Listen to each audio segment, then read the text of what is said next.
네, 오늘 하나님 주신 말씀 보겠습니다. 사도행전 5장 1절에서 11절까지의 말씀을 보도록 하겠습니다.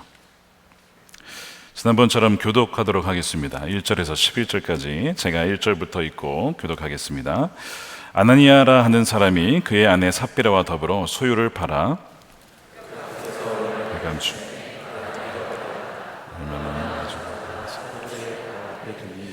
베드로가 이르되 아나니아야, 어찌하여 사탄이 내 마음에 가득하여 내가 성령을 속이고 땅값 얼마를 감추었느냐?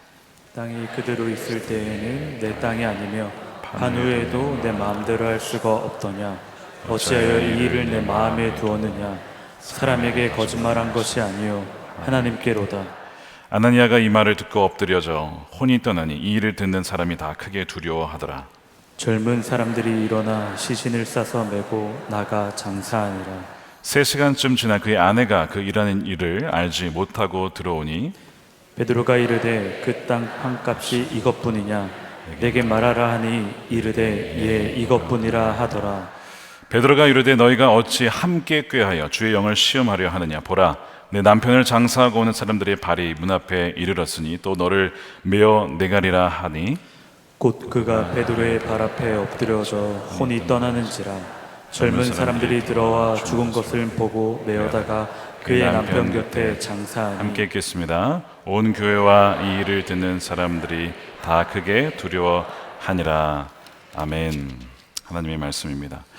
사도행전 세상으로 보냄받은 성령 공동체 8번째입니다. 사탄의 은밀한 침투에 대항하라 라는 제목의 말씀을 나누겠습니다.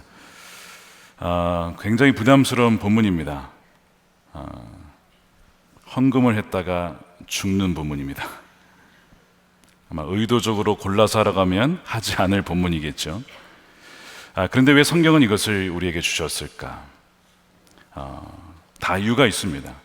그리고 오늘날 우리에게 주시는 메시지가 있습니다. 사도행전에 보면 우리 지금까지 살펴보았지만 성령의 역사가 강하게 나타나고 있어요. 여러분 그거 아셔야 됩니다. 성령의 역사가 강하게 나타나면 사탄의 역사도 강하게 나타난다는 사실을 여러분 꼭 아셔야 됩니다. 4장 이르기까지 초대교회 부흥, 성령이 임하면서 강림하셨어요. 그리고 3,000명이 회심을 합니다. 두려워하고 겁쟁이였던 베드로가 담대하게 복음을 증거합니다. 40년간 걷지 못했던 사람이 걷고 뛰며 점프를 하며 하나님을 찬양하게 되죠. 그 일을 보았던 사람들 또한 그로 말미암아 복음을 전했을 때 다시 남자만 5,000명이 회심을 합니다. 이런 일들이 지금 연속적으로 정말 엄청난 부흥의 역사가 일어나고 있습니다. 근데 말씀드린 대로 성령의 역사가 강하면 사탄도 가만히 있지 않는다는 것이죠. 사탄은 사람들을 통해서 일합니다. 그리고 어떤 사건을 통해서 하나님의 나라 역사를 대적하고 방해한다는 특징을 갖고 있습니다. 성경에 사탄을 뱀이라고 묘사를 하죠. 뱀의 특성이 아주 교묘하고 아주 은밀하게 먹잇감에게 접근한다는 특징이 있죠. 그래서 사탄은 웬만해선 자신의 정체를 잘 드러내지 않습니다. 그 사탄의 그 악한 영의 그 이름, 그 영의 이름을 드러내지 않는 이상 어지간해서 잘 나가려 하지 않죠.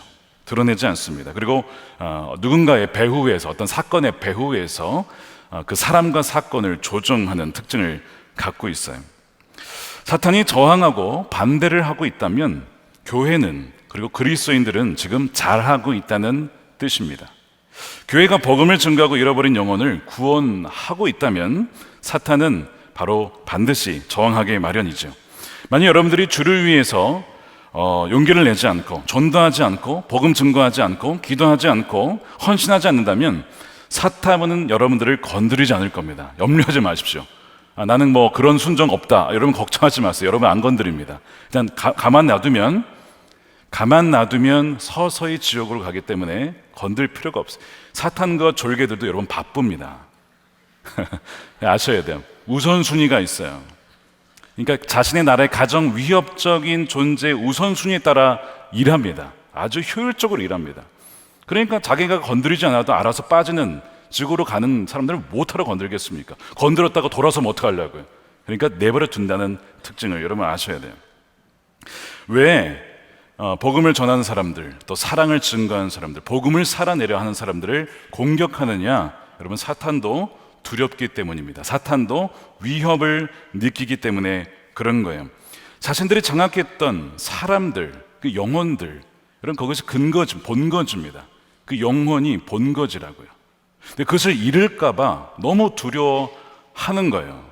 10년, 20년, 30년, 심지어 60년, 70년 동안 자기가 살아왔던 터전을 잃을까봐 걱정이 돼서 저항하고 그렇게 공격을 하는 겁니다. 그래서 사탄은 두려움은 사람에게 겁을 주고 어떤 사건들을 일으키기도 하죠. 물리적으로 공격할 때도 물론 있습니다. 우리가 살펴보았듯이 담대하게 복음을 증거했던 베드로와 요한에게 사탄은 공격을 합니다. 그래서 위협을 하고 심지어 감옥에 가두고 죽이려 했던 그런 일들을 우리가 보았습니다. 그리고 예수님의 이름으로 절대로 말하지 말아라, 위협하고 경고를 주어서 나중에 보냅니다. 사탄은 자신이 위협을 당하면 역시 위협을 하는 특징을 갖고 있어요. 지난주에 당신을 향한 하나님의 러브레터가 이 자리에서 있었습니다. 참석하신 VIP 분들의 절반 정도가 주님을 알고 싶다, 또 주님을 영접하고 싶습니다 라고 반응을 하셨어요. 하나님의 놀라운 은혜이죠. 사탄이요, 너무나 싫었을 겁니다. 그렇게 오신 분들 중에 집에 돌아가시다가 교통사고를 당하신 분이 계셨습니다. VIP입니다. 영접하신 분이십니다. 어떤 일이 있었냐면, 귀가를 하던 중에 신호를 위반한 초보 운전자가 아니고 택시 운전기사가 신호를 위반하여 그 차를 들이받은 겁니다. 아니, 운전을 잘 못하거나 초보라면 이해를 하겠는데요, 택시 운전수가 박는다, 이거는 사실은 원숭이가 나무에서 떨어지는 그런 경우 아니겠습니까? 그래서 응급실에 입원을 하신 거예요. 참 시험 들 만한 일이 벌어진 것이죠. 그래서 이제 엑스레이와 CT를 찍었는데 글쎄, 감사하게도 아무런 일은 없었다고 합니다. 감사하게도 하나님께서 보호해 주신 것 같아요. 여러분, 이것이 사탄이 가하는 위협이에요. 그러면서 무슨 생각을 집어넣을 거야? 거기 왜 갔어? 가지 말라 그랬잖아.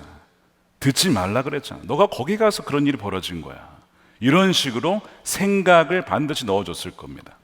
그래서 제가 이제 그 보고를 듣고 나서 우리 목사님들과 회의하면서 우리 그분을 위해서 기도해야 합니다 하면서 작지만 제가 그분을 위해서 편지를 함께 보내드리려고 그렇게 하고 있습니다. 작은 위안과 기도를 담아서 드리려고 해요. 왜냐하면 그 마음에 정말 괜히 갔나? 이런 생각이 들면 정말 마귀가 원하는 대로 되는 것이기 때문에 그런 것이죠. 러브레터가 있기 전에 일주일 전에는 저희 아내가 교통사고를 당했습니다. 한 번도 교통사고를 낸 적이 없는 우리 아내가 사고를 냈습니다. 유턴을 하다가 이제 왼쪽 차량이 들어오는 바람에 박은 거예요. 근데 운전석 쪽으로 바로 들이왔기 때문에 충격을 받게 되었습니다.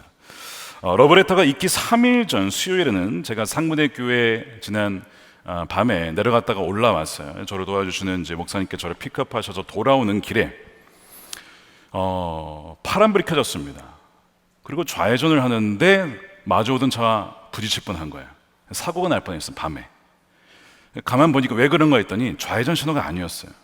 직진 신호였습니다. 실수하는 분이 아닙니다. 지금까지 그런 적이 없었습니다, 목사님께서. 근데 착각을 한 거예요. 좌회전 신호구나 하고 파란불에서 좌회전을 하다가 마주오는 차와 정면 추돌을 할 뻔했던 때가 지난 러브레터 3일 전 일입니다. 감사하게 하나님께서 막아주셔서 사고가 나진 않았지만 굉장히 놀랬죠. 저도 놀래고 목사님도 같이 놀랬습니다. 지난 저희 첫째가 또한 주일날 다쳤고요. 둘째가 넘어졌는데 며칠 전에 손을 잘못 짚어서 인대가 늘어나고 뼈가 결절이 되었습니다. 손뼈가 뼈 사이가 벌어지고 말았습니다. 심하면 수술을 해야 한다 그래가지고 MRI를 추가로 찍었는데 감사하게도 정말 의사 선생님 말씀으로는 몇 미리 차이로 성장판이 다치지 않았다. 하나님께서 또한 그것도 지켜주셨던 것이죠. 저는 지난 저희 가족들과 저희 주변에 심지어 저희 비서실에 계시는 우리 전사님이 남편도 심장마비로 돌아가실 뻔했죠. 이런 일들을 종합해 보면서 느끼는 것이 하나 있습니다. 잘 가고 있구나 하는 생각입니다. 사탄이 오죽 위협을 느꼈으면 이럴까? 사탄이 심하게 지금 떨고 있구나 하는 생각이 들었습니다. 아니나 다를까 러브레터를 통해서 소중한 영혼들이 주께로 돌아오고 있고, 사탄이 이것을 이럴 줄 알고 미리 공격한 것이고 그 이후에도 공격을 하는 것이죠. 여러분, 영혼을 구원하는 일에는 전쟁 못지않게 치열한 영적 전쟁이 벌어집니다. 이런 역사의 배후에는 영적인 세력들이 있어요. 물론 모든 것이 다 사탄의 공격이다라고 하면 좀 지나치게 치우친 것이죠. 그러나 반대로 배후에 영적인 세력이 없다라고 본다면 그것은 무지하고 순진한 것입니다. 여러분, 그렇지 않아요. 여러분, 그리스도인이란 누굽니까? 그리스도인이란 예수 그리스도 인하여서 죄 사함을 받고 예수님을 주로 왕으로 모시고 성령의 거듭남을 통해서 이제는 새로운 생명을 받아서 영적인 눈과 귀가 열린 사람입니다. 이제는 보이는 대로 살지 않고 보이지 않는 세계가 있음을 알기 때문에 바로 그 영적인 눈이 열린 그것을 보면서 살아가는 자들, 또한 영적인 그 주의 음성을 들으며 살아가는 사람이 바로 그리스도인입니다. 하지만 이런 영적인 감각과 이런 눈이 없으면 사탄에게 속수무책으로 당하기 마련이죠. 자, 사도들을 감옥에 가두었던 것은 외부적인 물리적인 어떤 공격이었습니다. 그런데 이 외부적인 물리적인 공격과 위협보다 더 치명적인 공격이 있는데 바로 내부의 공격이고 바로 영적인 공격입니다. 이것이 가장 치명적인 거예요. 아무리 전쟁을 잘했어도, 전쟁 중에 성을 보호했어도 어떤 스파이가 내부로 침투해서 성문을 열어버리면 여러분, 그건 끝난 겁니다. 그러니까 내부에서 들어와서 공격하는 것은 이건 바깥에서 공격하는 것보다 비교할 수 없이 치명적인데 바로 이 내부의 침투에서 공격한 것, 이것이 아나니아와의 삽비라의 사건입니다. 우리가 5장을 살펴보기에 앞서서 그 배경을 먼저 잠깐 봐야 되는데 바로 4장 후반부입니다. 이 두 장은 긴밀하게 연결되어 있어요. 여러분, 성경은 장절 구분이 원래 없었던 거 아시죠? 원래 장절 구분이 없습니다. 근데 우리가 편하게 알아볼 수 있도록 구별을 나중에 해둔 것 뿐입니다. 4장 후반부에 보시면 성령으로 충만한 이들에게 변화가 일어나요. 뭐냐면 소위 지갑이 회심을 한 겁니다. 나만을 사용하던 돈과 이 지갑이 이제는 나만을 위한 것이 아니라 남을 위한 지갑으로, 나를 위한 삶에서 남을 살리는 삶으로 바뀌게 된 것이죠. 그래서 세상에는 찾아볼 수 없는 참 기이한 사람들이 탄생한 것입니다. 그것이 32절이에요. 믿는 무리가 한 마음과 한 뜻이 되어 모든 물건을 서로 통용하고 자기 재물을 조금이라도 자기 것이다 라고 하는 이가 하나도 없더라. 이 성령 충만한 이들의 특징이 바로 이 물건을 같이 썼다는 점이고, 어느 것 하나 내 거야 라고 주장하는 사람 없이 같이 필요한 대로 썼다는 것, 이것이 굉장히 독특한 모습이었습니다. 사실 여러분, 무엇인가를 소유한다는 것은 그 사람의 것이라는 뜻이잖아요. 더 나아가 어떤 누군가의 소유는 또한 그 사람이기도 합니다. 내 거야라고 하면 그건 곧 나 자신이기도 한 거예요. 그만큼 이 소유는 너무 중요한 것이죠. 그런데 이들은요, 이 재물을 내 것이라고 하지 않았다는 데 있어요. 왜 그럴까요? 나는 이미 십자가에서 죽었다라고 하는 거예요. 그래서 나는 죽었고 다시 살게 되는데 나의 생명과 나의 온 인생은 누구의 것입니까? 다 주님의 것이다. 내가 다 주님의 것이니 나의 소유도 다 누구의 것이에요? 주님의 것이라는 거예요. 그러니까 우리가 제자훈련할 때 물어보잖아요. 여러분의 지갑 누구 겁니까? 라고 물어볼 때에 굉장히 부담스러워 하잖아요. 그러면서 이거 괜히 대답했다가 이거 어떻게 되는 거 아니야? 한단 말이에요. 근데 이들이 나는 이미 십자가에서 옛사람은 죽었고 더 이상 나는 옛사람처럼 살 수가 없다. 예수님께 나를 위해 죽어주는데 내가 어떻게 그렇게 살 수 있느냐? 나는 새 사람이 되었고 나의 전 존재가 주님의 것이 되었으니 나의 모든 것이 주님의 것이야. 그리고 내가 지금 갖고 있는 모든 것은 하나님이 나에게 잠깐 맡겨주신 것이다 라고 하는 청지기적 이 정신을 갖고 있었던 거예요. 이 믿음이 초대교회의 성령으로 충만한 이들의 믿음이었고 고백이었고 이것이 그들의 삶이었습니다. 그래서 이들이요, 밭과 집을 팔아 필요한 이들에게 각 사람의 필요에 따라 나누어 주었다는 겁니다. 그래서 초대교회의 특징이 그 공동체 안에 가난한 사람들이 없었다는 거, 이게 굉장히 특징이었습니다. 34절입니다. 그 중에 가난한 사람이 없으니 이는 밭과 집 있는 자는 팔아 그 판 것의 값을 가져다가 나누었다는 거예요. 현대교회에 굉장히 도전을 주는 메시지예요. 레위기 말씀에 보면 이런 말씀이 나옵니다. 너희들이 추수를 할 때에 이제 밭이 이렇게 있으면 내 귀퉁이를 남겨두라는 거예요. 거기 다 추수하지 말고 남겨두래요. 왜? 누구를 위해서요? 가난한 이웃을 위해서. 그 사람들이 와서 그 귀퉁이 있는 것을 잘라서 가져갈 수 있도록 이웃의 것이 있다. 누가 주신 겁니까? 하나님이 주신 거예요. 하나님이 우리에게 주실 때 다 우리 거라고 주지 않고 너희 이웃을 위해 나눠주라 하는 그 포션이 어떤 부분이 있다는 겁니다. 그걸 이웃에게 나눠주라는 것이죠. 근데 지금 이 초대교회의 특징은 무엇이냐면 내 귀퉁이 정도 남기는 게 아니라 아예 그냥 밭을 이웃과 함께 나누었다는 데 있습니다. 그 대표적인 사람이 누굽니까? 바나바입니다. 이 바나바의 이름은 본명이 아닙니다. 이건 별명이에요. 이름의 뜻은 위로의 사람, 격려의 사람이라는 뜻인데 본명은 요셉입니다. 요셉. 이 사람이 구브로, 그러니까 북아프리카 출신입니다. 출신의 레위인이었어요. 37절에 보니까 그도 자신의 밭을 팔았습니다. 그가 밭이 있음에 팔아 그 밭을 가지고 사도들의 발 앞에 두니라. 소위 지금 자신의 부동산을 처분을 한 거예요. 근데 이 영어로 보니까요, 이 소유를 다르게 표현을 했는데 이게 일부 소유였다는 것입니다. 어쨌든 그것을 팔아서 나눠주는데요, 사실 이 본문이 굉장히 부담스러운 본문입니다. 누구에게요? 땅을 갖고 계신 분에게, 부동산을 소유한 분들에게 굉장히 부담스러운, 읽고 싶지 않은 본문 중에 하나가 이런 본문. 저는 땅이 없기 때문에 아무런 상관이 없습니다. 저는 뭐 부동산 이런 게 없기 때문에 아무런 부담이 없지만 굉장히 부담이 될 수 있어요. 질문은 나도 이렇게 해야 되는가? 꼭 이렇게 해야만 신앙인인가? 라는 질문을 갖기 마련입니다. 여러분 기억하셔야 될 것은 기독교는 공산주의가 아닙니다. 사회주의도 아닙니다. 강제적으로 재산을 팔아야 하는 것도 아니고 또한 사유재산을 인정하지 않는 것도 아닙니다. 언제까지나 이 바나바의 행동은 자발적이었어요. 자기가 원해서 그렇게 한 것이었고 모든 사람이 그렇게 한 것도 아니었습니다. 그러나 바나바가 왜 이렇게 행동을 했는가 하는 배경을 알 필요는 있습니다. 예수님의 말씀 중에 마태복음 24장에 보면 예루살렘이 멸망할 것이다 말씀이 나옵니다. 그러니까 실제로 AD 70년에 예루살렘이 파괴를 당해요. 로마에 의해서. 그러니까 그 말씀을 기억하고 있었던 것이죠, 바나바 같은 경우에. 그래서 초대교회 교인들은 예수님께서 곧 오실 것이다라는 어떤 그런 소망이 있었어요. 그래서 자신의 것을 소유를 가질 필요 없이 그의 나라를 위해서 다 드리자라는 마음이 있었습니다. 그래서 지금 해야 될 것은 팔아서 주의 나라를 위해 쓰자. 근데 주님이 금방 오시지 않았습니다. 자, 그러면 바나바가 틀린 겁니까? 그렇진 않아요. 주님은 바로 재림하시지 않으셨지만 그러나 그의 삶은 한정되어 있었습니다. 그의 죽음은 정해져 있었어요. 얼마 살다가 죽게 되는 것이죠. 세상을 떠날 때 얼마를 남기고 갑니까? 여러분, 모두 남기고 가는 거예요. 기억하시죠? 모두 남기고 갑니다.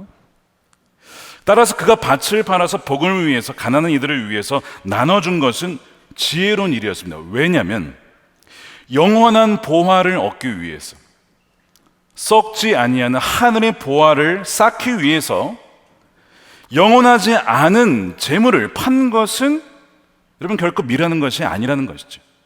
그 믿음으로 바나바는 자신의 것을 팔았던 거예요. 물론 이 본문의 핵심은 모든 것을 팔아라가 아닙니다. 우리가 가진 영원하지 않은 소유를 가지고 영원한 생명과 소유를 얻기 위해 사용하라라는 메시지가 여기에 담겨 있는 것이죠. 바나바의 이런 행동은요, 사람들을 알고 말씀드린 것처럼 위로해야 될, 왜? 정말 힘들고 어려운 이들에게 너무나 힘이 된 거예요. 그의 재산과 나눠주는 것이 너무 힘이 되었고 격려가 되었고, 사람들이 이 바나바는 얼마나 위로가 되는 사람인가, 이렇게 하다 보니 별명이 바나바가 된 것이죠. 사랑이 참 많았던 사람입니다. 나중에 이제 보시겠지만 이 1차 선교 여행 때 마가가 중간에 이탈을 합니다. 그러니까 이제 바울은 이 마가 데려가지 말자, 안 된다. 근데 바나바 뭐라고 하죠? 끝까지 품어줘요. 실수할 수도 있고 그럴 수도 있지. 청년 때에 안 그런 사람이 어딨냐고. 사람을 품어줘요. 굉장히 바나바는 사람 중심적인 사람이었고 사랑이 많았던 사람이었습니다. 그러면서 재산도 나눠줬으니 어떻게 하냐면 사람들이 바나바를 칭찬하기 시작합니다. 칭송하기 시작합니다. 야, 바나바라는 사람 정말 대단하다. 어떻게 저런 믿음을 가질 수가 있지? 여러분 주위에 혹시 이런 바나바와 같은 사람 생각나는 분 계십니까? 난 그분을 생각하면 정말 바나바 같아. 사람들이 주위에서 이 바나바를 칭찬하기 시작한 거예요. 제가 지난번에 말씀드렸듯이 아브라함에게 주셨던 약속 중에 하나는 내가 너의 이름을 창대하게 할 것이다 라는 약속이 있었어요. 그러니까 바나바도 지금까지 우리에게도 알려지고 있잖아요. 바나바는 지금 천국에 주님과 함께 있을 것입니다. 그리고 살아있고, 그리고 그의 이름이 지금까지도 알려져 있어요. 하나님은요, 그의 나라를 위해서 드린 그 사람의 이름을 높여 주신다는 것이죠. 자, 이것이 사도행전 이 4장 후반부의 내용인데, 이제 우리가 아나니아 삽비라를 다룰 준비가 된 것입니다. 자, 바나바가 사람들로부터 칭찬을 받자 어떤 일이 벌어졌는가? 그것을 지켜보던 이 두 사람, 아나니아와 삽비라에게도 이런 마음이 들었습니다. 나도 사람들로부터 저런 칭찬을 좀 받았으면 좋겠다. 명예의 욕이 그 안에 들어간 거예요. 그들의 명예를 향한 마음 자체가 나쁜 것일까? 여러분, 그렇지 않습니다. 나도 그런 훌륭한 사람들로부터 칭찬받고 인정받고, 그렇게 덕이 있고 정말 사랑이 많고, 정말 신실하며, 그러면 정말 순결한 그런 믿음의 사람이라고 하는 칭찬받는 것이 뭐가 문제입니까? 어떻게 보면 더 갈망해야죠. 나도 그런 사람이 되기를 원해야죠. 원하지 않는 것이 더 문제 아닙니까? 그러니까 그 자체는 전혀 문제는 아닙니다. 선한 것입니다. 누군가를 닮고 싶다는 거예요. 그래서 이 아나니아 삽비라가 어떻게 했냐면 바나바가 했던 것처럼 모방을 합니다. 자신의 재산을 팔아서 넘기는 거예요. 자, 1절에 아나니아라는 사람이 그의 아내 삽비라와 더불어 소유를 팔았다. 영어로 보니까 piece of property라고, 자신의 재산의 일부, piece라고 했으니까 아마 더 많았던 것 같아요. 그 일부를 팔았다라고 되어 있습니다. 땅의 일부를 판 것, 여러분 전혀 문제가 되지 않습니다. 안 내도 안 팔아도 괜찮다니까요. 그런데 이들의 마음에는 뭔가 팔아서 드렸을 때에 사람들이 칭찬을 했으므로 그거를 원했던 것 같아요. 일부를 팔아도 전혀 문제가 되지 않습니다. 문제는 그 다음인데, 일부를 판 값에서 얼마를 감춥니다. 자, 그것이 2절이에요. 그 값에서 얼마를 감춤해. 그 아내도 알더라 얼마만 가져다가 사도들의 발 앞에 두니. 자, 여기까지만 보면요, 사실은 대단한 귀한 분들이에요. 사실 부동산 그냥 갖고 있으면 되잖아요. 굳이 그걸 팔 필요 없단 말이죠. 근데 그걸 일부를 팔아서 드린 거예요. 일부라고 하더라도 상당한 금액이었을 겁니다. 그래서 그 일부를 팔아서 헌금을 한 거, 적지 않은 금액이었을 겁니다. 이들의 헌금은요, 칭찬받을 만한 일이었어요. 예수님이 어떻게 하신 거 아시죠? 헌금함 앞에 서 계셨어요. 누가 헌금하는지, 심지어 얼마든지 내는까지 다 보십니다. 예수님. 왜 그렇게 하셨는지 모르겠어요. 예수님은요, 그 헌금을 보시면서 우리의 믿음을 또한 보시는 거예요. 여러분, 우리의 물질은요, 단지 물질이 아닙니다. 돈은요, 영적인 힘이 있어요. 내가 의지하는 것이 정말 주님인지 돈인지를 여러분 그 헌금을 보면서 알 수 있는 하나의 표준 중에 하나라고 하는 것이거든요. 그래서 이 헌금이라고 하는 것은 예배에서 아주 중요한 부분입니다. 이 예물은 굉장히 중요한 부분이에요. 신앙의 표현이기 때문에 그렇습니다. 내가 가진 모든 것이 하나님이 주신 것입니다라고 하는 것이 정말이냐, 그래서 정말 그것을 나에게 다시 드릴 수 있겠느냐라고 하는 그 물음에 그렇습니다. 이 모든 것이 주님이 주신 것입니다. 저희 생명도 다 주님이 주신 것입니다. 그러므로 주님만을 의지하고 하나님만을 바라봅니다 라고 하는 표현이 바로 이 헌금이죠. 근데 이 부부가 땅을 팔아서 헌금을 냈다는 점에서 그래서 굉장히 귀한 고백을 한 것인데, 문제는 여러 가지가 있는데 그 중에 하나는 무엇이냐, 마치 내 것을 드리는 것처럼, 하나님의 것인데 마치 내 것을 그냥 이렇게 내고 뭔가 내가 대단한 걸 냈다라고 하는 그 마음, 일단 그게 첫 번째 문제였고, 두 번째는요, 일부를 냈는데 전부를 냈다라고 속였다는 점에 있습니다. 얼마를 감추게 되었죠. 말씀드린 대로 전부 내라고 하지도 않았습니다. 일부만 내도 괜찮습니다. 내지 않아도 괜찮습니다.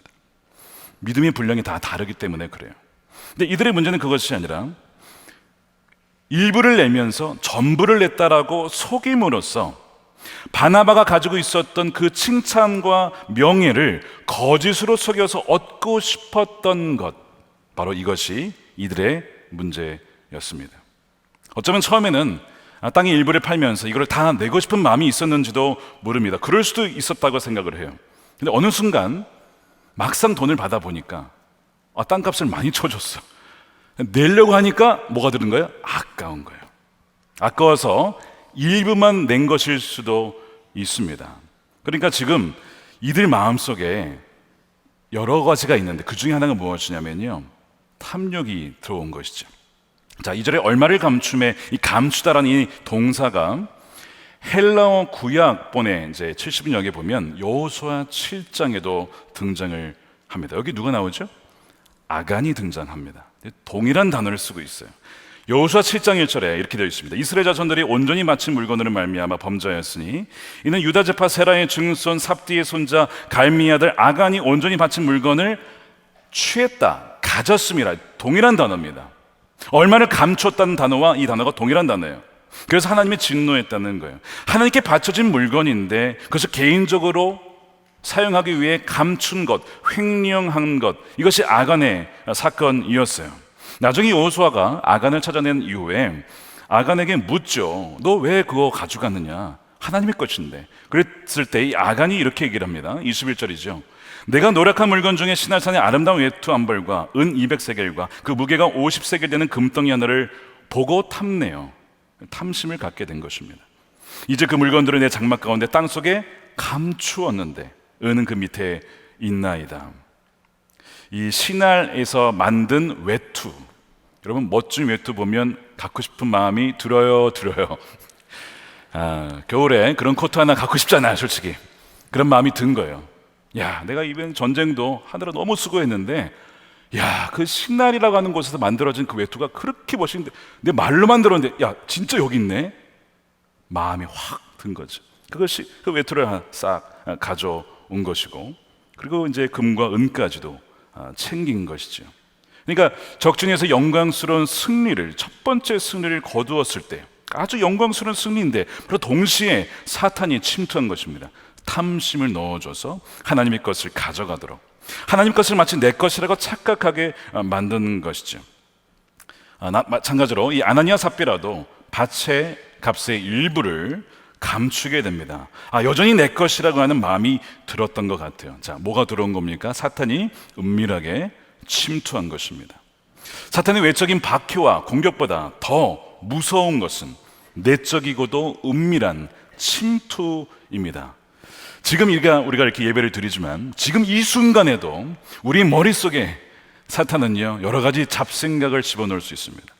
성령의 역사가 강하면 강할수록 마귀의 유혹과 헛된 생각의 역사는 더 강하게 나타날 수 있기 때문에 그런 거예요. 여러분들은 지금 어떤 생각을 하십니까? 아간과 아나니아가 그러나 다른 점이 있었어요. 아간은 물질적인 탐욕 때문에 그렇게 범죄했지만, 그러나 아나니아는 단지 물질적인 탐욕이 아니었습니다. 만약에 정말 탐욕스러웠으면요, 아예 내지 않았겠죠. 그거 아까워서 어떻게 내요? 일부라도 안 냈을 겁니다. 그 단지 물질적인 탐욕만은 아니었어요. 어떤 탐욕이었냐면, 말씀드린 것처럼 바나바가 가졌던 그 종교적인 명예. 야, 저렇게 신앙이 좋을 수 있는가? 사람들이 그 사람만 막 칭찬을 하는 거예요. 야, 난 저 사람 닮고 싶어. 야, 믿는다면 저렇게 믿어야지. 온 사람들이 다 칭찬을 하는데 그게 너무 부러운 거예요. 나도 사람들로부터 그런 칭찬을 좀 받고 싶은 거예요. 제가 말씀드린 것처럼 이게 나쁜 게 아닙니다. 나쁜 게 아닙니다. 그렇게 되면 되잖아요. 문제가 뭐냐면 이거였어요. 그와 같은 사람이 되기보다, 그러니까 바나바와 같은 사람이 되기보다 사람들에게 바나바와 같은 사람으로 비춰지기를 바랬을 뿐입니다. 이 차이를 아시겠습니까? 바나바처럼 되는 것과 바나바처럼 비춰지기를 바라는 것은, 여러분 비슷해 보이도 이건 다른 문제죠. 그는 자신이 변화되기보다는 사람들이 나를 어떻게 보는지 그 시선이 바뀌기를 원했어요. 바뀌어야 될 것은 본인이 바뀌어야죠. 근데 다른 사람들이 나를 어떻게 보는지 그 시선이 바뀌기를 원하는 그 마음, 사탄이요, 정확하게 그 마음의 탐욕을 알아차렸어요. 그리고 다 그 안에 들어가서 마음을 장악하기 시작합니다. C.S. 루이스의 스승이라고 할 수 있는 사람이 있는데, 조지 맥도날드라고 하는 분입니다. 근데 이분이 이런 얘기를 한 적이 있어요. 세상 불행의 절반은 자신이 아닌 것처럼 보이려고 노력하는 데서 비롯됩니다.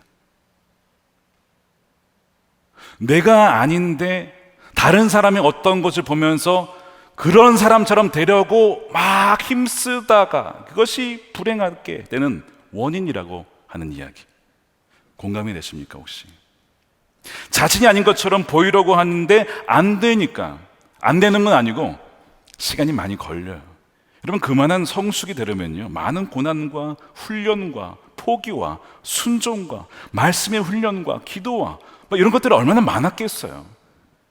그러니까 이런 많은 것들이 필요한데 아나니아는요, 그게 안 되니까 그냥 속이기로 결정합니다. 거짓과 속임수, 이것이 아나니아와 삽비라의 아주 본질적인 중추적인 죄였습니다. 물질을 포기 못한 거 죄 아닙니다. 심지어 종교적인 명예에 갈망한 것도 죄 아닙니다. 문제는 종교적인 그 명예를 얻고자 사람들과 하나님을 속이려 했던 죄, 이것이 큰 죄였던 것이죠. 내가 실제로 드린 것보다 더 관대하고 더 믿음이 좋은 사람처럼 더 많이 낸 것처럼 속인 것이 문제였어요. 내가 닮고 싶은 사람이 되기보다 인내와 수고와 순종을 드리기보다 더 쉽고 빠르고 편한 길, 그것이 바로 속임수의 길, 이것이 아나니아의 길입니다. 이것은 단지 사람을 속인 게 아니고 성경 뭐라고 하냐면 하나님과 성령을 속인 것이다 라고 얘기를 해요. 자, 내가 성령을 속이고 사람에게 거짓말한 것이 아니요 하나님께로다.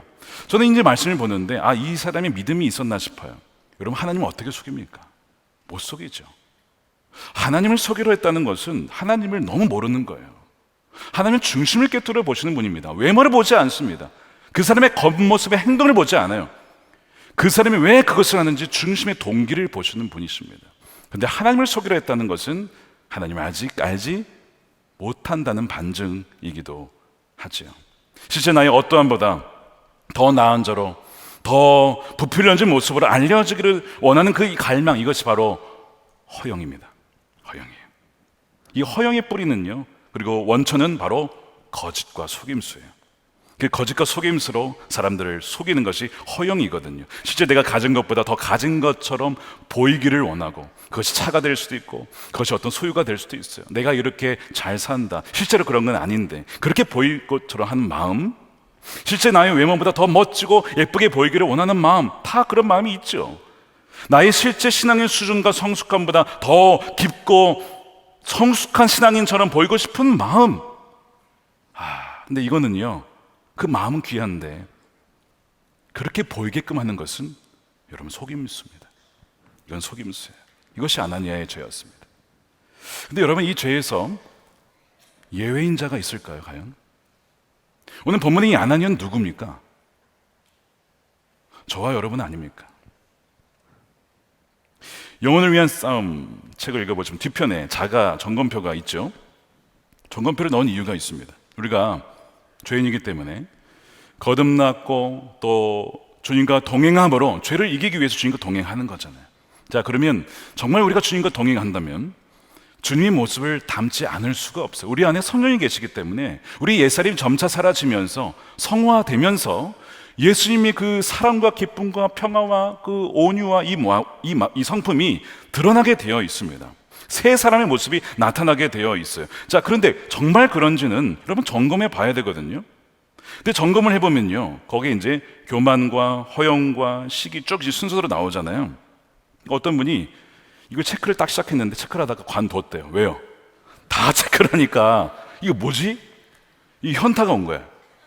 나는 참 괜찮은 신앙이라고 생각했는데 체크해보니 이게 안 걸리는 게 없으니까 자기 자신을 다시 돌아보게 된 것이죠. 여러분, 아예 죄가 없을 수가 없어요. 우리 육신의 잔재가 남아 있습니다. 그래서 우리는 싸우는 것이거든요. 내적인 싸움을 치르는 것입니다. 근데 어느 질문 하나 피해갈 수 없다면 내 신앙이 뭔가 지금 과장되어 있고 나 스스로가 너무 과대평가, 나의 신앙에 대해 너무 과대평가한 것은 아니냐. 여러분, 거기도 속임수가 있을 수 있다는 거예요. 누가 넣은 겁니까? 마귀가 심어 넣은 것이죠. 저라고 이런 죄에서 자유로울 거예요? 여러분, 그렇지 않습니다. 저에게도 들어오는 유혹이 뭘까요? 제가 실제로 어떠한 목회자라는 모습보다 더 사랑이 많은 것처럼, 더 온유한 것처럼, 더 지혜로운 것처럼, 더 말씀의 통찰력이 있는 것처럼 보이고 싶은 갈망이 없다고 하면 여러분, 이건 거짓말입니다. 저도 그렇게 보이고 싶은 마음이 있는 거예요. 그것을 싸우는 것입니다. 왜? 이것은 거짓이니까요. 속임수니까요. 실제 그 모습보다 더 부풀리려고 하는 것은 여러분 속임수입니다. 왜 아나니아가 종교적 명예욕에 빠져 속이기까지 했을까? 성경은 뭐라고 하냐면요, 마음을 지키지 못했다라고 얘기를 해요. 베드로가 이렇게 책망을 합니다. 자, 3절 말씀을 함께 읽어볼게요. 시작. 베드로가 이르되 아나니아야, 어찌하여 사탄이 내 마음에 가득하여 내가 성령을 속이고 땅값 얼마를 감추었느냐. 자, 지금까지 우리가 본 게 뭐예요? 성령으로 충만한 초대교회 사람들을 봤습니다. 그리고 그 교회의 성도가 이 아나니아 삽비라입니다. 그런데 지금 이들은 뭘로 가득해요? 성령으로 가득하지 않고 사탄으로 가득하대요. 제가 말씀드렸잖아요. 성령의 역사가 강하면요, 사탄의 역사도 강력하게 맞대응하게 일어나게 되어 있습니다. 아니, 성령 충만한 교회에 사탄으로 충만한 자가 있을 수 있는가? 여러분, 있을 수 있다는 걸 보여주고 있어요. 우리가 초대교회가 정말 완벽한 교회라고 생각하는 경향이 있습니다. 여러분, 그렇지 않아요. 초대교회도 연약했고요, 초대교회도 이런 사탄으로 충만한 이들이 있었고요. 고린도전서 보십시오. 교회 안에 얼마나 분열이 많았습니까? 완벽하지 않았어요, 초대교회도. 어떻게 보면 너무 성령의 역사가 강하니까 그만큼 공격을 많이 받았기 때문에 그런 것도 있습니다. 여러분, 원래 진품이 있으면 뭐가 있습니까? 모조품이 있기 마련이에요. 그렇죠? 달러에 왜 이렇게 위조품이 많습니까? 달러 가치가 높으니까요. 전 세계 통용이 되니까 이 위조 지폐가 발간이 되는 거예요. 자, 그래서 성령이 충만한 곳에 사탄은 강력하게 나타나므로 사탄이 감옥에 사도를 가두고 또한 위협하며 저항한 것이죠. 그런데 말씀드린 것처럼 외부적인 공격보다 더 무서운 것은 은밀하게 내부에 침투하는 적입니다. 가장 위험한 것은 내부예요, 사실. 그러니까 우리가 신앙생활 하면서 직장에서 힘들게 해요, 누가 박해요, 여러분 이것도 힘들지만 더 위험한 게 뭐예요? 우리 안에 은밀하게 들어와 있는 이 속임수와 거짓. 여러분, 내적으로 무너지는 겁니다. 교회가 박해에서 무너진 적이 없어요. 교회는 박해를 받으면 더 강해집니다. 믿음이 더 순수해집니다. 오히려 내적으로 부패하고 그렇게 죄에 빠져서 교회는 무너졌지, 외부에서 힘들게 해서 무너진 적이 없어요, 여러분. 지금 마귀는 너무나 정확히 아는 거예요. 그래서 외적인 공격과 내적인 침투를 동시에 감행을 하고 있는 것이죠. 어떻게 우리 머릿속에 생각을 집어넣어서. 헨리 나우엔이 이런 말을 했습니다. 심각한 아이러니는 사탄은 자기가 가장 안전하게 숨을 장소를 우리가 명백하게 하나님 나라의 일을 하는 바로 그곳에서 찾는다는 점에 있다. 하나님의 이름은 수많은 악마적 행위를 위해 사용된다. 이것은 사탄의 가장 안전한 가면이다. 이게 무슨 얘기냐면 사탄이 어디에 숨어요? 명백하게 하나님 나라의 일과 역사가 일어나는 바로 그곳에 숨는다는 거예요. 이게 아이러니입니다. 여러분, 지금 빛이 비추잖아요, 이렇게 강력하게. 이 빛이 있는데 어떻게 어둠이 있냐고요? 여러분, 빛이 비추면 그림자가 생기기 마련이에요. 이거 보셔야 돼요. 빛이 있기 때문에 그림자가 생기는 거라고요. 그러니까 지금 초대교회의 역사의 배후에 이 빛이 강력할수록 아주 짙은 어둠이 드리우게 됩니다. 자, 하나 더 예를 들어볼게요. 제자들이 예수님과 이제 제자 훈련 받을 때 너에게 귀신 쫓을 능력을 내가 줬어라고 했어요. 이들이 처음에 안 믿다가 전도를 나가는데 어떻게 돼요? 귀신이 쫓아나가는 거야. 그러니까 이 제자들이 신나가지고 예수님, 와, 귀신이 막 쫓아나가고 막 난리 납니다. 막 벌 떨어진 걸 내가 봤다. 주님이 뭐라고 하시죠 그때? 귀신이 떠나간 것으로, 항복한 것으로 너희야 기뻐하지 말고 너희의 이름이 하늘에 기록된 것으로 기뻐해라. 왜 이 얘기를 하셨을까요? 일단 그 귀신 쫓아낸 건 너희가 한 게 아니야. 하나님이 하신 거니까 너희가 했다라고 착각하지 마. 교만해지면 안 돼. 큰일 나. 그러면서 그 안에 일어날 수 있는 뭐예요? 허영. 너 귀신 쫓아봤어? 나 수만 마리 쫓아봤어. 이런 자랑할까봐 그거 자랑하지 말고 땅에 기록된 이름도 아니에요. 하늘에 기록된. 그럼 누가 알겠어? 하나님만 아시죠? 하늘에 이름이 기록된 것, 사람들은 모르죠. 그런데 그것이 정말 기쁨인 것이다. 겸손을 가르치신 거예요. 예수님은 너무 잘 알아요, 우리를. 어떤 일이 벌어지면 그 다음에 어떻게 될 거를 너무 잘 아니까 얘 이러다 위험하겠네, 바로 그냥 눌러버리시는 거죠. 큰일 나. 그러면 너희가 그러다가 바로 귀신의 앞잡이가 되는 거야. 이렇게 순간이거든요. 이렇게 경고하신 거예요. 그러니까 사단이요, 교묘하게 은밀하게 하나님의 역사가 나타나는 바로 그곳에 숨어서 가면을 쓰고 가장한 채 있다는 것입니다. 지금 이렇게 역사, 우리 집회가 있는 이 중간에도 사탄은요 숨어 있을 가능성이 아주 높습니다. 근데 진짜 정체를 잘 드러내지 않으니까, 본이 자기가 사탄이다라고 드러나면 안 되니까 그렇지 않은 것처럼 어떻게든 최선을 다해서 방해를 하는 것이 바로 이 사탄의 역사예요. 아나니아처럼 누군가의 신앙이 칭찬받으면, 여러분, 아나니아가 아니라 바나바죠. 바나바처럼 누군가의 신앙이 칭찬을 받게 되면요, 여러분, 그 주위에 있는 사람들이요, 이 시기하는 마음이 들기 마련입니다. 그러면서 그 사람을 깎아내리고 싶은 마음이 들죠. 왜? 나도 그렇게 칭찬을 받아야 되는데 저 사람 받으니까 마음이 이게 시기하는 마음이에요. 이것이 있다면 여러분, 우리 회개해야 됩니다. 이 아나니아와 똑같은 마음인 거거든요. 이 아나니의 마음에 이 탐심과 허영과 시기와, 그래서 나도 마땅히 그러한 자로 칭송받아야 된다라는 교만하는 마음이 이 안에 있었던 거예요. 무서운 것은 내 안에 그런 마음이 있는지 우리는 모른다는 점, 이게 굉장히 무서운 것이고, 두 번째는 안다 하더라도 이것이 큰 죄인 것을 모른다는 점, 이것이 또한 더 무서운 겁니다. 그럼 내 안에 교만과 시기가 있는지 어떻게 알 수 있을까요? 다른 사람이 나를 칭찬했을 때 내 마음의 반응을 보면 합니다. 그럼 교만이 나타나요. 저 사람 잘 알아봤네, 내가 그런 사람이지, 이런 마음이 들면 교만한 거고요. 시기는요, 내가 아니고 다른 사람을 칭찬할 때, 저 사람을 칭찬하는데 내가 마음이 불편해, 그러면 이게 시기입니다. 내 안에 시기가 있다는 거예요. 이렇게 우리는 그걸 분별할 수가 있어요. 근데 이게 어디서 나왔는가? 바로 마귀가 심어놓은 것입니다. 그럼 나도 치면 큰일 나는 거예요. 우리 여러분 철저하게 오늘 회개해야 합니다. 오늘 본문에 유독 마음이라는 단어가 여러 차례 등장해, 말씀드린 것처럼 마음을 지키지 못했기 때문에 이들의 결말은 죽음으로 끝납니다. 자, 사도행전 5장 3절이죠. 베드로가 이르되 아나니아여 어찌하여 사탄이 내 마음에 가득하여. 자, 4절에 땅이 그들이 있을 때 내 땅이 아니며 판후에도 내 마음대로 할 수가 없더냐, 어찌하여 이 일을 내 마음에 두었느냐.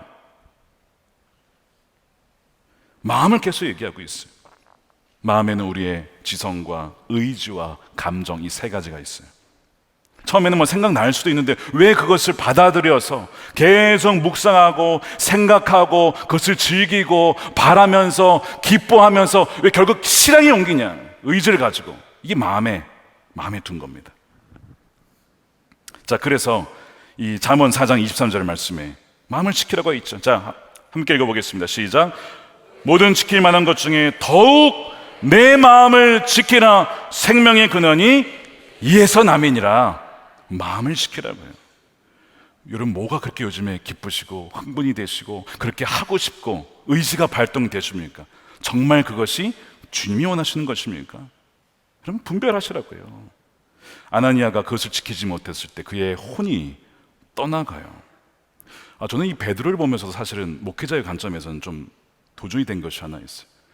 저는 이들에게 이렇게 얘기할 수 있었을까? 아니, 어떻게 성령을 속이고 그럴 수 있냐고 혼낼 수 있었을까? 아니면 그냥 모른 척을 받았을까?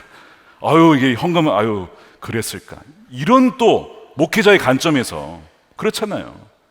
속이고 속인 것은 아니라고 말할 수 있어야 되잖아요. 3시간이 지나서 아내 삽비라가 무슨 일이 벌어진지 모른 채 들어옵니다. 이게 이 아나니아가 죽자마자 바로 장사를 해버렸어요. 그러니까 아마 교회 안에 일어난 어떤 좀 두려운 일이니까 바로 장사를 치른 것 같습니다. 어쨌든 모르는 상황에서 3시간 지나서 아내가 들어옵니다. 무슨 일이 있었는지도 몰라요. 그리고 이제 베드로가 똑같은 질문을 그녀에게 묻습니다. 아마 기회를 다시 주는 거죠. 8절이죠. 베드로가 이르되 그 땅 판값이 이것뿐이냐? 그러면 다 알고 있어요. 지금 이게 전부가 아니라는 거를. 근데 기회를 주는 거예요. 사실은 더 있습니다. 그럼 사는 거예요. 근데 뭐라고 하죠? 이르되 예, 이것뿐이라. 너무 안타까운 장면이에요. 삽비라도 지금 아내도 거짓말을 하고 있습니다. 그 증거가, 그러면 이 아내는 몰랐던 거 아니냐? 아닙니다, 여러분. 아내도 알고 있었어요. 어디 나와? 2절에 나오죠. 그 값에서 얼마를 감추매 그의 아내도 알더라. 모르는 게 아니었습니다. 알고 있었어요. 그녀도 일부를 감추고 내면서 이것이 전부라고 교회를, 그리고 하나님을 속이는 것이라고 알고 있었습니다. 이 삽비라의 죄가 뭔지 아십니까? 먼저는요, 속이는 남편과 공모를 한 죄입니다. 자, 9절입니다. 베드로가 이르되 너희가 어찌 함께 꾀하여, 부부 사기단입니다. 현대어로 제가 번역을 해드리는 거예요, 이해하기 쉽게. 부부 사기단. 주의 영을 시험하려 하느냐? 보라, 내 남편을 장사하고 오는 사람들의 발이 문 앞에 이르렀으니 또 너를 메어 내가리라 하니. 삽비라가 남편이 속인 죄를 짓고 알고 있음을 알고도 함께 거기에 동참을 했어요. 그 말은 삽비라에게도 남편에게 있었던 탐욕과 위선과 허영과 교만과 명예욕이 그대로 이 아내에게도 있었다는 것이죠. 가득했다는 것입니다. 사탄이 그녀에게도 가득 채워져 있었다는 거예요. 더 나아가서 이 삽비라의 죄가 뭐냐면 남편의 죄에 대해서 침묵한 죄입니다. 여보, 일부만 드려도 괜찮아요. 그것으로도 충분해요. 하나님이 그걸 다 받으실 거예요.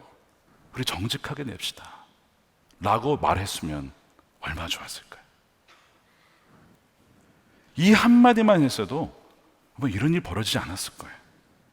근데 그 남편의 죄를 보고도 아주 무섭게 침묵하며 동조하며 묵인한 죄, 이것이 삽비라의 죄입니다.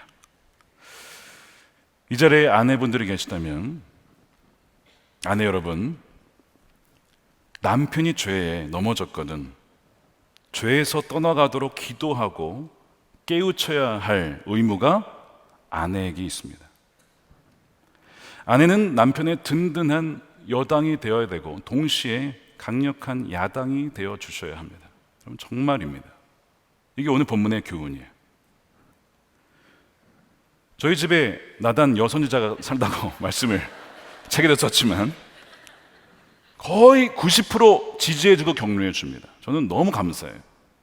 때로는 이렇게 격려를 받다가 나에게 허영을 불어넣는 거 아닌가 이런 생각이 들 정도로 격려를 잘 해줍니다. 너무 감사해요.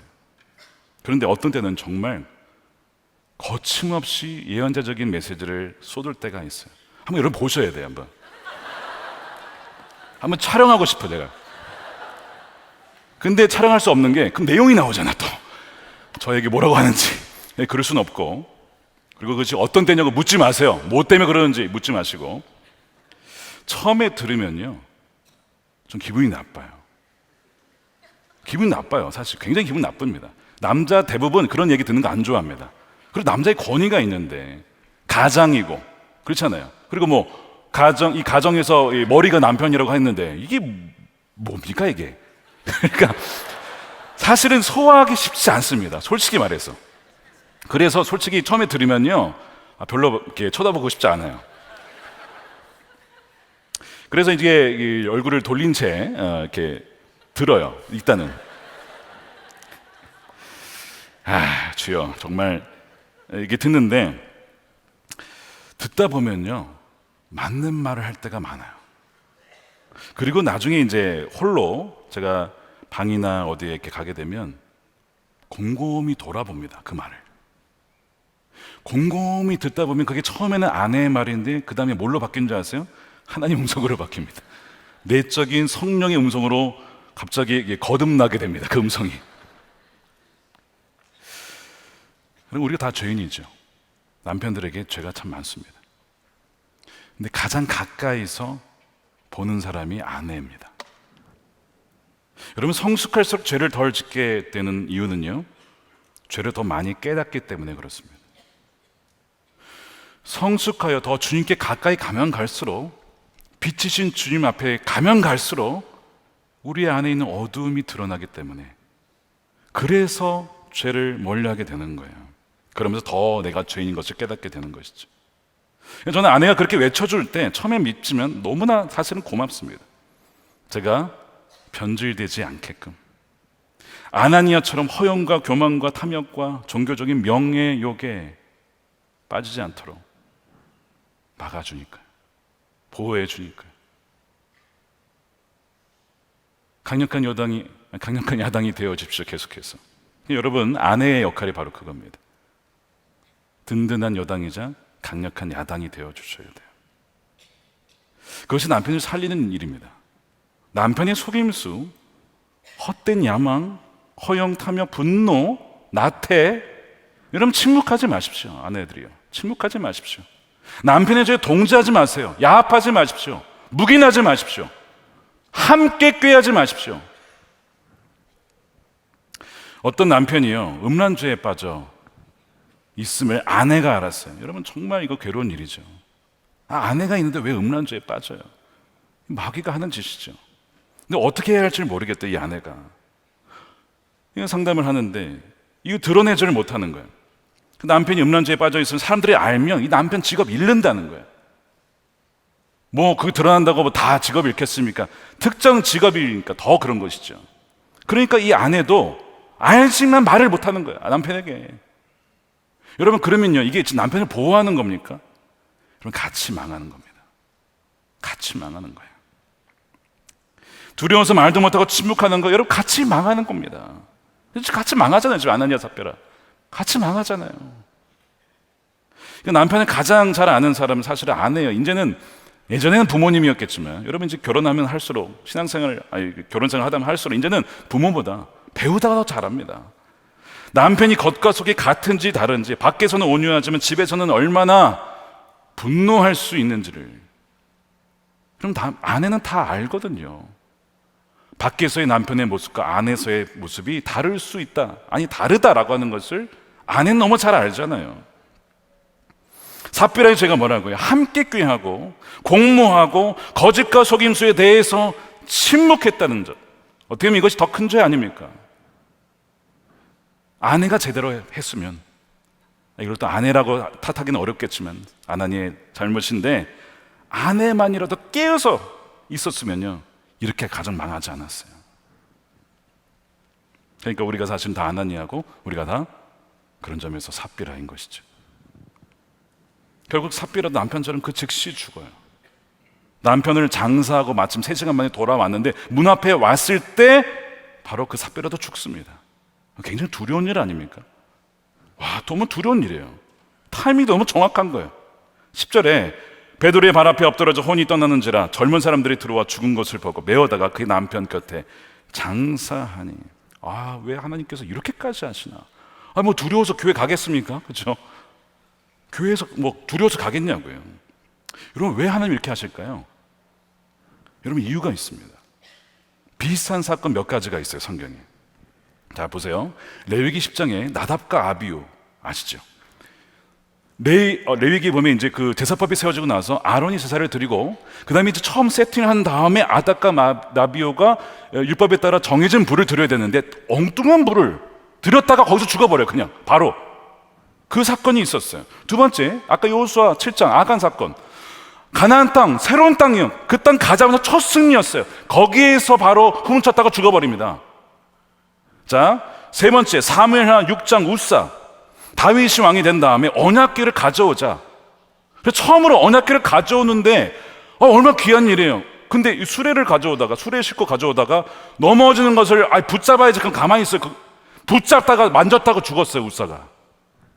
그리고 아나니아 삽비라 사건. 자, 이 네 가지 공통점이 뭔지 아십니까? 네 가지. 이 네 가지 사건이 공통점이 있어요. 하나는 다 믿는 이들이었다는 겁니다. 신자예요, 신자. 이방인이 죽은 게 아니에요. 안 믿는 사람이 죽은 게 아니었어요. 헌신된 신자들이었다는 것이 공통점이에요, 첫 번째. 두 번째가 있습니다. 두 번째 공통점은 이 네 가지 사건 다 새로운 무엇인가가 시작되고 있었던 시대였다는 데 있습니다. 새로운 무엇인가가 시작되고 있을 때, 제사법이 처음 세워져서 이제 제사를 드려야 할 때 불렀다가 죽은 거예요. 달래 불렀다가. 가나안 땅, 새 땅에 도착해서 인재하려고 하는데 거기서 죽은 거예요, 아간이. 다윗이 왕대가 언약궤를 처음 가져올 때 우사가 죽은 것이고, 교회가 탄생하여서 이제 헌금을 하기 시작할 때 이 부부가 죽은 것입니다. 왜 하나님이 이렇게 하셨을까요? 무엇이든 첫 시작이 너무 중요하기 때문에. 그리고 그것이 기준이 되기 때문에 교회를 세웠는데 교회의 기준이 거짓과 속임수면 되겠습니까? 안 되는 거예요. 이건 절대 그래서는 안 되는 것입니다. 왜? 남들이 다 그게 되는 줄 알고 따라하니까. 이런 시가 있습니다. 이 조선 후기 시인이었던 이양현 씨의 시가, 이런 시가 있어요. 눈 덮인 들판을 걸어갈 때 모름지기 함부로 걷지 마라. 오늘 걷는 나의 발자국은 반드시 뒷사람의 이정표가 된다. 똑같은 얘기 아닙니까? 이게 하나님 마음이에요. 여러분, 최근에 새로운 사업 시작하셨나요? 창업하셨습니까? 첫 시작이 굉장히 중요합니다. 새로운 만남이 시작됐습니까? 새로운 관계가 형성됐습니까? 그 새로운 만남의 시작을 어떻게 하느냐? 하나님 앞에서. 이거 굉장히 중요한 거예요. 여러분, 새로운 가정을 이루셨습니까? 가정을 이루어서 첫 이 신혼생활을 할 때 그 시간, 이런 다른 때보다 비교할 수 없이 중요한 시기입니다. 모든 시작에서 하나님은요, 정직과 순결을 원하십니다. 하나님은 예수 그리스도의 피로 세워진 백성들이 교회잖아요. 교회가 거룩하고 정결하시기를 원하시기 때문에 이런 두려운 일을 통해서 다시는 그런 것이 교회 안에 그리스도인들의 백성의 삶 속에 침투하지 못하도록 좀 강력하지만 그러나 그렇게 하신 것입니다. 예수 그리스도의 진리와 거룩과 순결이 교회의 본질적 특성이 되어야 하기 때문에, 또한 우리가 세상 안에 살지만 세상과 다른 그리스도의 정결한 신부가 되어야 하므로, 그러므로써만 하나님이 살아계심과 복음이 증거될 수 있으니까 하나님 그렇게 지켜나가시는 거예요. 그래서 첫 범죄부터, 죄부터 철저하고 엄하게 다루신 것입니다. 우리가 교회이기 때문에 그래요. 사랑하는 여러분, 그러므로 결론입니다. 여러분, 죄 지는 것을 두려워하셔야 됩니다. 여러분, 가벼이 여기지 마십시오. 그리고 하나님을 경외하십시오. 하나님 정말 두려우신 분이십니다. 오늘날 우리 현대교회가 잃어버린 게 경외함 아닙니까? 하나님 얼마든지 우리의 생명을 가져가실 수 있다라고 하는 그 경외함이 과연 우리 안에 있습니까? 마귀가 침투하여 은밀하게 들어온다는 거 여러분 대비하셔야 됩니다. 그리고 대항하셔야 돼요. 어떻게 대항합니까? 자, 야고보서 4장 7절에 그런즉 너희는 하나님께 복종할 자, 여러분 순종하라는 거예요. 하나님께 복종하는 자를 하나님은 그를 지켜주십니다. 마귀를 대적하라, 그리하면 너희를 피하리라. 이 조건은 하나님께 복종하는 사람들에게, 하나님을 가까이 하라, 그리하면 너희를 가까이 하시리라.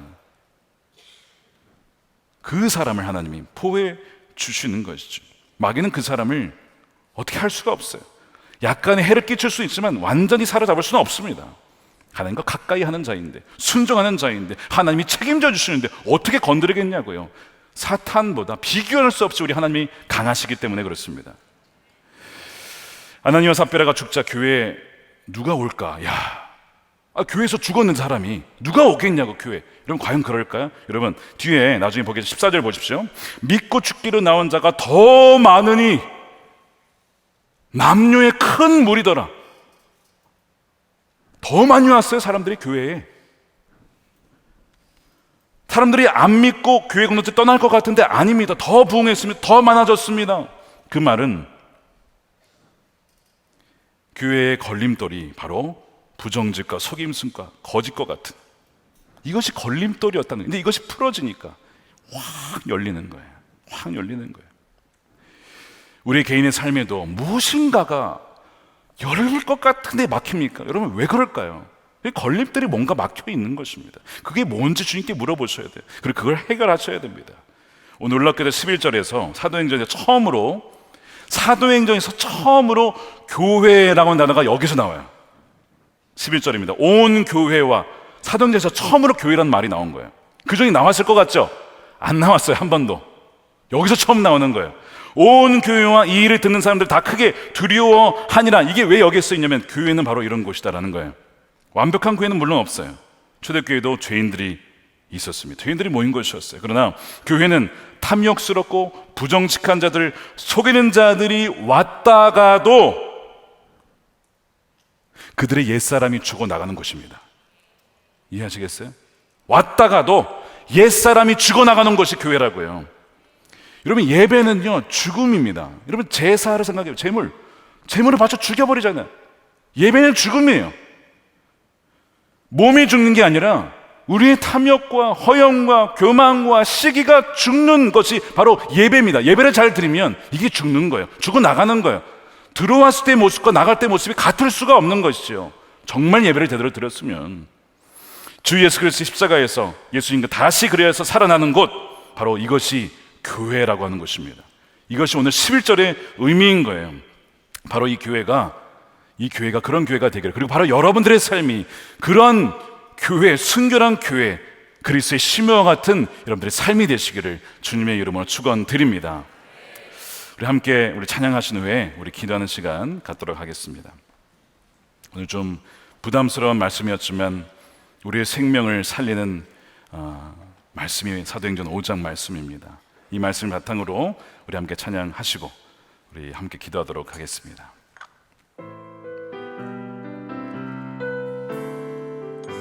보소서 주님, 보소서 주님, 나의 마음은 선함과 강함 없습니다. 그러나 내 모든 것 주께 드립니다. 사랑으로 안으시고 날 새롭게 하소서. 보소서 주님, 나의 마음은 선한 것 하나 없습니다. 선한 것 하나 없습니다. 그러나 내 모든 것 주께 드립니다. 사랑으로 안으시고 날 새롭게 하소서. 손 들고 찬양합니다. 주님 마음 내게 주소서. 내 아버지 주님 마음 내게 주소서. 나를 향하신 주님의 뜻이 이루어지도록 주님 마음 내게 주소서. 주님 마음 내게 주소서. 내 아버지 주님 마음 내게 주소서. 나를 향하신 주님의 뜻이 이루어지도록 주님 마음 내게 주소서. 내게 사랑을 가르치소서. 내게 사랑을 가르치소서. 당신의 마음으로 용서하게 하소서. 용서하게 하소서. 주의 성령 내게 채우사 주의 길 가게 하소서. 주님 당신 마음 주소서. 주님 마음 내게 주소서. 주님 마음 내게 주소서. 내 아버지 주님 마음 내게 주소서. 나를 향하신 주님의 뜻이 이루어지도록 주님 마음 내게 주소서. 나의 마음을 주께, 나의 마음을 주께, 영을 주님께. 나 주 위에 살리, 나 주 위에 살리.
기도하겠습니다. 여러분, 사탄은 우리가 과소평가할 존재가 아닙니다. 사탄은 영적인 존재고 사실 그 무리들과 함께 계속해서 우는 사자와 같이 우리를 삼키려고 합니다. 그러므로 무시해서도 안 되고 과소평가해서도 안 됩니다. 하지만 여러분 기억하십시오. 하나님이 사탄과 비교할 수 없이 강하신 분이십니다.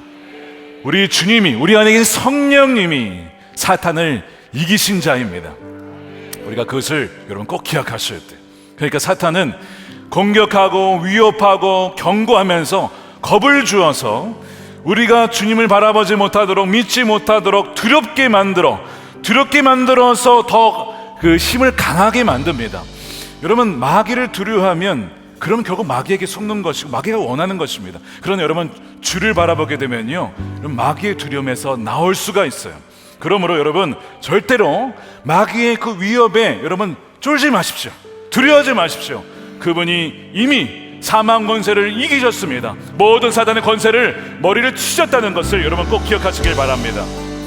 우리 함께 기도할 때 성령의 역사가 강할수록 또한 마귀의 역사도 강하다고 했는데, 이 시간 우리가 그런 공격을 당하는 이들, 그게 여러분 자신일 수도 있고 여러분의 가족일 수도 있고, 오늘 우리가 헌금할 때 영상을 보았지만 우리 선교사님들 중에 많은 공격을 당하는 분들이 계십니다. 우리 그분들을 위해서 기도했으면 좋겠습니다. 주님, 성령의 역사가 강할수록 사탄의 역사도 강하게 나타남을 알게 하며, 그러나 사탄보다 하나님이 강하시니 하나님께 더욱 순종하며 복종하며 주께 더 가까이 나가게 하여 주시옵소서. 그래야 사탄을 대적할 때에 사탄이 떠나가게 하여 주옵소서. 원수의 공격으로부터 우리를 보호하여 주옵소서. 주여 한번 외치고 기도하겠습니다. 주여, 주님만 내게 주소서. 내 아버지 주님만 내게 주소서. 나를 향하신 주님의 뜻이 이루어지도록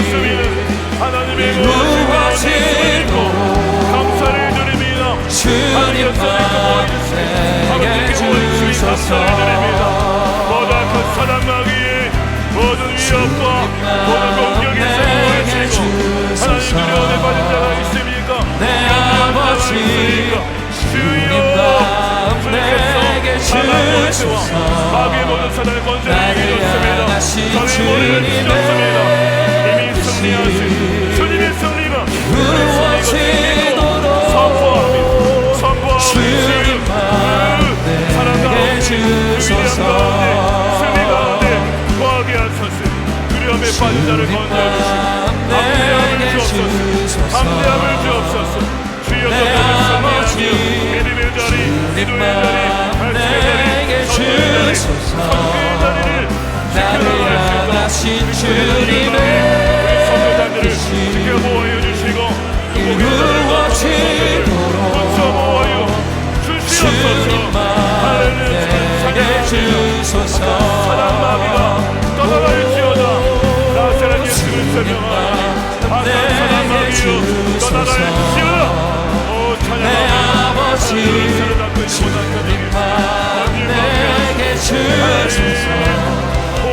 나를 향하신 주님의 뜻이 이루어지도록 주님만 내게 주소서. 우리 두 번째로 기도하겠습니다. 여러분, 우리 마음을 지켜야 될 것이 참 많지만 여러분, 재산만 지킬 게 아니라 여러분, 우리 마음을 더욱 지켜야 한다고 말씀합니다. 생명이 거기에서 나고요. 그 마음을 지키지 못했던 아나니아 삽비라가 죽고 말았어요. 여러분, 이런 일이 이게 구약 이야기가 아니잖아요. 이게 신약 시대에 벌어진 일입니다. 지금도 벌어질 수 있는 일이에요. 그러니까 여러분, 정말 우리 마음을 지켜야 됩니다. 여러분, 함부로 어떤 생각 여러분 받아들이시면 안 되고요. 아무 영상이나 여러분 보시면 안 됩니다. 그것이 생각으로 마귀가 침투하여 은밀하게 우리 안에 내주하도록 그렇게 만드는 통로인 것입니다. 여러분, 아까 그 네 가지 사건의 공통점 말씀을 드렸어요. 여러분, 이방인이 죽은 게 아니고요, 신자가 죽었습니다. 헌신된 자가 죽었습니다. 공통점은 어떤 일의 시작이었다는 거예요. 여러분, 사업의 시작이든 관계의 시작이든 가정의 시작이든 어떤 시작이든지 특별히 그 처음에 놓는 것이 너무 중요하기 때문에 주님은 그것을 그냥 어떤 죄를 그럴 수 있지 넘어가지 않고 그를 정말 단호하게 다루십니다. 아마 그런 형편에 있는 분들이 참 많으시리라 생각을 해요. 우리가 기도할 때 주님, 첫 시작 가운데 있습니다. 너무 중요합니다. 우리 안에 탐욕과 허영과 시기와 거짓과 속임수를 품었던 그 죄를 이 시간 회개하오니 깨끗이 죄 보혈로 용서하여 주시옵소서. 다시는 그 죄에 거하지 않게 하시고 오늘 그렇게 왔지만 그 옛사람이 완전 죽어나가는 역사가 있게 하여 주시옵소서. 그래 교회와 그리스도인들이 순결하고 거룩한 그리스도의 신부가 되게 하여 주시옵소서. 주여 한번 외치고 기도하겠습니다. 주여, 우리 죄를 씻기고 다시 온전해 하리. 예수 피밖에, 예수 피밖에 모든 사건들이 다 아버지의 독주로 메시지가 있었습니다. 바로 우리 하나님의 나를 주는 사건이었습니다. 하나님의 말씀을 무시하고 하나님 경시하였던 것이었습니다. 하나님 오는 것의 시작이었습니다. 새로운 시작, 새로운 땅에서의 시작, 예수 피밖에, 새로운 나라의 시작, 예수의 피밖에 새로운 시작. 그 시기에 첫 돌을 걷는 것 너무 중요하오니 아버지께서 이렇게 하심으로 그의 전세를 우리 하셨습니다. 하나님, 첫 시작 우리의 기도와 순종과 아버지 예배가 중요합니다. 다시 사업의 시작이 중요합니다. 속이지 않게 하소서.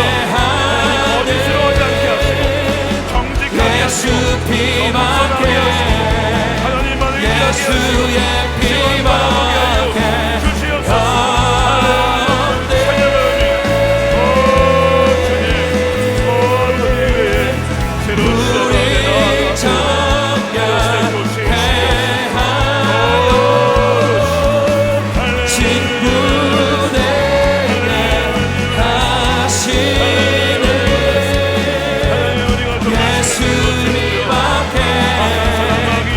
예수 피밖에, 예수의 피밖에 살아가게 하여 주옵소서. 성령으로 충만케 하소서. 우리 죄를 씻기고 다시 온전해 하는 예수 피밖에, 예수의 피밖에 없네. 오늘도 기도하러 나오실 때 우리 강대상에서 올라와서 기도하실 분들은 정말 간절하게 오셔서 기도하시면 좋겠고요. 또한 기도 받으실 분들은 앞으로 나오시면 여러분들을 위해서 기도해 드리도록 하겠습니다. 그리고 세 번째 기도 후에 여러분 각자 기도로 들어가시면 되겠습니다.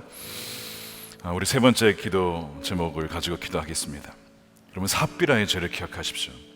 아내가 정말 중요합니다. 아나니아 남편이 그렇게 빠졌을 때에 사실 가장 곁에서 조언해 줄 수 있고 기도해 줄 수 있고 붙잡아 줄 수 있었던 사람은 사실은 여러분 아내였습니다. 아내가 한마디만 제대로 했어도 아마 역사는 바뀌지 않았을까 싶어요. 근데 그 아나니아는요, 그 남편의 죄에 대해서, 배우자의 죄에 대해서, 가족의 죄에 대해서 야합했습니다. 함께 꾀했다는 거예요. 함께 공모했고 무섭게 침묵하였던, 묵인하였던 이것이 삽비라의 죄였는데 이것이 바로 우리의 죄 아닙니까? 이 시간 우리가 그것을 우리 기도했으면 좋겠는데요, 사실 좀 두렵지요. 아무리 사랑하는 배우자라 하더라도 그런 말을 한다는 것이 사실 껄끄러운 이야기입니다. 이건 사실이에요. 우리 힘으로 하지 못합니다. 사랑 가운데, 긍휼 가운데, 눈물 가운데 충분히 기도하고 그 사랑 안에 진리를 담아서 말할 수 있는 주님 용기와 담대함을 주옵소서. 여러분, 그것이 여러분 사는 길입니다. 죄는 미워해야 됩니다. 그러나 죄인을, 그 연약한 죄인을 긍휼히 여기는 주의 마음을 우리에게 부어 주시옵소서. 우리 이 자리에 우리 아내들이 많을 텐데 특별히 사명감을 가지고 여러분의 남편들을 위해서 기도하시고요. 혹시 결혼하지 않은 분들은 여러분의 가족을 위해서 기도하시고, 또한 여러분들의 친척을 위해서, 가까이 있는 이유 위해서, 내가 그 사람을 가장 가까이 있는 사람이고 내가 잘 아는데 내가 알고도 그래서 그냥 넘어갔구나. 여러분, 그것은 바로 삽비라가 지었던 죄와 동일한 것입니다. 그런 자가 있다면 이 시간 주님 나를 보게 하시고 옆에 붙여주신 이유가 있습니다. 살리게 하시려고, 하나님 거듭나게 하시려고, 회개하게 하시려고 나를 세워주셨사오니 주여 침묵하지 않고 사랑 안에 진리를 담대하게 증거하게 하여 주시옵소서. 우리 두 손 들고 주님을 부르시며 주여 한번 외치고 기도하도록 하겠습니다. 주여